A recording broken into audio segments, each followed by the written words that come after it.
Bueno, Brusor, yo para este análisis creo que voy a hablar tanto de Obsession como de Backroom porque fue un double feature muy grande que ha habido este fin de semana y la gente las ha comparado mucho. Aunque comparten muchos temas y comparten el hecho de que ambas son por directores jóvenes que empezaron su carrera en YouTube, se enfocan completamente en maneras distintas en decir lo que quieren decir. Backrooms habla mucho más a través de su identidad visual, a través de la incomodidad, del silencio. Obsession es mucho más fuerte, mucho más directa, mucho más enfocada a personajes. Ambas cumplieron con su horario de muestra y a pesar de que Backrooms era una película más grande, al ser distribuida por Universal, Obsession tenía muchos más cortos comerciales y tenía una campaña publicitaria yo creo que un poco más grande. Sin embargo, siento que Obsession tenía un público muy enfocado a los estadounidenses y que casi no se publicizó aquí en México y solo se hizo popular después de que fue un hitazo en redes, además de que tiene un presupuesto de minuto. Mientras que Backrooms sí era un presupuesto más grande, tenía mucho más alcance y tenía fans que ya estaban interesados en el concepto en todo el mundo, era internacional. Eh, Cuando salí de ver Obsession, lo primero que pensé o lo primero que me acordé fue el estilo. El estilo es muy fuerte, pero no es extraño, no es un estilo irrealista. Son colores reales, cálidos, tonos de luces muy brillantes, muy colorido. Todo, casi todas las escenas pasan en la oscuridad, tiene un maquillaje increíble, tiene muy buenas actuaciones ah, por parte de Michael Johnston y Inde Navarrete, que tienen muy buena química como sus personajes, o sea, sí tienen encajan de tal manera que realmente refleja la dinámica que tienen estos dos y creo que cada uno comprende sus personajes muy a fondo o por lo menos hicieron una actuación muy buena que casi carga la película a su espalda. En cuanto a los planos y en cuanto a la cinematografía, creo que Obsession también gana esa parte de la comparativa. Aunque Backrooms tiene colores muy bonitos, muy lindos, tiene found footage, utiliza muchos tipos de cámaras y tiene unos encuadres abiertos, incómodos, unas tomas muy calmadas y en general tiene muy buen flujo en cuanto a su estilo. Obsession te mete, te llama, te tiene, pues sí, perdido en la película y en la dirección y siento que mucha de la edición es brillante o es muy original. Tiene close-ups muy buenos, tiene muy buena iluminación, excelente iluminación, pues sí, utiliza los close-ups para captar las emociones de los actores. Sí genera cierta claustrofobia en muchas escenas, te impacta mucho el terror, está muy bien dirigida como película de terror, mientras que Backrooms es un poco más incómoda de ver, es un poco más, pues irreal, ¿no? Es este mundo completamente surrealista donde no puedes realmente meterte mucho en la mente de los personajes o pensar mucho en lo que está pasando. Pero también tiene muchas cosas buenas, como su identidad visual, sus sets son muy buenos. Construyeron casi creo que 30.000 pies cuadrados de sets para grabar la película y no creo que hayan usado ni un 10% de todo lo que tenían. Una cosa que me gustó mucho en Obsession es una escena al inicio, justo al inicio cuando están en un diner hablando de cómo puede gustarle a Nicky antes de que ocurran todos los eventos de la película. Ahí me fijé que tenía un efecto con la cámara que hacía que los píxeles del fondo se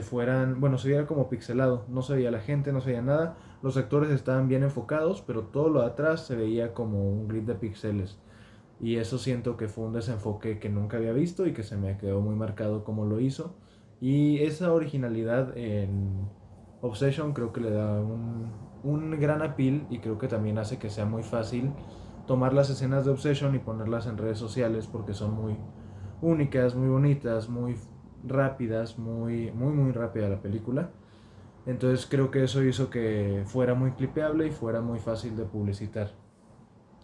En cuanto a los actores principales de Backrooms, que creo que no los había mencionado, hacen un buen trabajo, creo que son un poco más actores establecidos. Es Chiwetel Ejiofor y Renate Reinsve. Chiwetel interpreta a Clark y pues es básicamente un hombre un poco callado, incómodo, es una muy buena actuación para lo que es, aunque el guión no me parece que sea tan bueno porque pues es una obsesión extraña y no se entiende mucho cómo piensa. Ciertamente cae en la locura y es una alegoría de alguien, bueno, de un hombre que prefiere vivir en un mundo de fantasía extraño, surrealista, a enfrentar a la realidad. Creo que quiere control en todas las cosas en su vida, no quiere cambiar. Y ese mensaje es muy fuerte y se deja muy en claro hacia el final de la película, que creo que es la parte más fuerte de su final. Mientras que en Obsession el mensaje pues sí es el mismo, de que un hombre que no quiere cambiar, que quiere que todo sea a él, que quiere cambiar a las demás personas alrededor suyo para lograr sus fantasías, pero es un poco más una crítica a la masculinidad y no es tanto una... No llega a estar tan a fondo la relación, creo que es una versión muy superficial de lo que puede llegar a ser una relación obsesiva, o sea, sí es una locura, hay un asesinato, hay mucha violencia, hay mucha incomodidad y hay muchas escenas de terror que sí te incomodan mucho, pero no es tan psicológica la película, creo que se enfoca mucho más en el aspecto de suspenso, de terror y de terror, pues terror de cuerpo y terror psicológico, pero mucho más enfocado al terror, no tanto enfocado a el proceso psicológico detrás de las acciones de los personajes, aunque creo que mucha de la gente que vio la película analizó eso por su propia cuenta. La música es una cosa muy fuerte en ambas películas y creo que demuestra mucho como un director joven o dos directores jóvenes encontraron su manera de trabajar con la música de tal manera que, pues sí, que encaja muy bien con la película. Obsession tiene música original, pero es una música muy nostálgica, muy tranquila, muy buena para el ambiente y te envuelve mucho, te mete mucho en el momento, no te dice muchas cosas, es más bien música de fondo, pero sí va mucho con las escenas y se siente como un mundo real, hace que se sienta como un mundo donde realmente viven los personajes y eso es una cosa muy fuerte para la caracterización que hace tan fuerte, bueno, que hace tan buena la película, mientras que Backrooms tiene música comercial, pero es música que ya está atada al concepto y que la gente ya conoce. Hay canciones, por ejemplo, de Everywhere All at Once, no, Everywhere at the End of the Time, que es un álbum conceptual que está muy atado a los backrooms, que la gente lo conoce precisamente por crear esta aura de liminalidad y se ponen en escenas muy buenas. Entonces creo que la música en backrooms ayuda mucho a contar la historia y ayuda mucho a ciertas escenas que serían raras si no tuvieran tanto apoyo en estilo, en música, en visuales y que se sienten un poco más naturales y un poco más normales de ver gracias a la música que les queda, que te dice más o menos la vibra de la escena. Y creo que me gustó más la música en Backrooms porque está muy bien dirigida, bueno, muy bien escogida y muy bien puesta. En cuanto al reparto, pues ya lo dije, la estructura narrativa. Ujú. Ok, introducción, desarrollo y conclusión. Creo que en Obsession está muy marcada. Pues sí, no se puede declarar, no logra hacerlo. El punto que marca el inicio del desarrollo es cuando rompe la varita. El desarrollo es larguísimo, de hecho el final es muy corto, pero es mucho setup, mucha caracterización, mucho diálogo. Eh, Todo el desarrollo pues intenta que las cosas vayan para él y nunca jamás considera cambiar las consecuencias de sus acciones, no se siente arrepentido, se nos muestra que Bear es una mala persona y aunque al inicio parece que quieren que empaticemos con él, hacia el final pues está actuando de una manera tan egoísta y creo que el punto donde ya se da cuenta el espectador que no hay salvación para esto es cuando Bear realmente a, llama al número en el reverso y le dicen no podemos hacer nada por ti, estás loco, la regaste y poco después empieza el final, que es cuando asesinan a Sarah, ¿no? Bueno, cuando Nicky asesina a Sarah y Bear empieza a darse un poco más cuenta que no va a poderse, que jamás se va a poder una relación normal, que no va a volver a la normalidad Nicky, que le arruinó la vida a todos, que destruyó su propia vida y que no hay otra manera de escapar más que empezar a utilizar el deseo de alguien más o el suicidio o cualquier otra alternativa. Mientras que en Backrooms la introducción, desarrollo y conclusión un poco menos clara. Como casi toda la película se enfoca en explorar este set extraño y este concepto, La conclusión no queda muy claro cuando empieza, pero uno podría decir que es cuando la gente de bienes de raíces de Clark la invita a venir a los backrooms y entonces empiezan a ocurrir las partes más psicológicas de la película, donde ya nos muestran lo mal y lo caído en la locura que está el protagonista, mientras que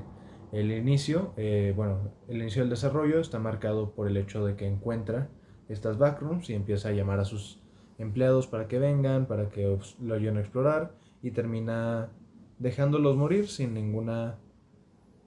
arrepentimiento, enfocado enteramente en su curiosidad y en este mundo de fantasía y en cómo eso lo hace sentir especial. En mi opinión personal, creo que Obsession es la película que más va a marcar el terror, pero que estas dos películas juntas van a hacer que Hollywood se enfoque por muchos años en intentar replicar el fenómeno, bueno, el fenómeno, pero intentar replicar el sentimiento de terror exitoso por directores jóvenes, por liminalidad o porque habla de cosas que la gente se proyecta mucho con ellas. Y siento que ambas son buenas películas, pero claramente Obsession fue la ganadora en cuanto a impacto cultural e impacto en redes. Sin embargo, Backrooms ha tenido más éxito en taquilla y ha logrado mayor recaudación, pero están más o menos ahí. El hecho de que Obsession lograra recaudar tanto dinero creo que va a cambiar mucho cómo perciben a los directores y cómo perciben las películas de terror, y por los siguientes años quizá no veamos tantos thrillers ni tantas películas pues, de suspenso puro, sino que veamos un poco más dramas de terror psicológico.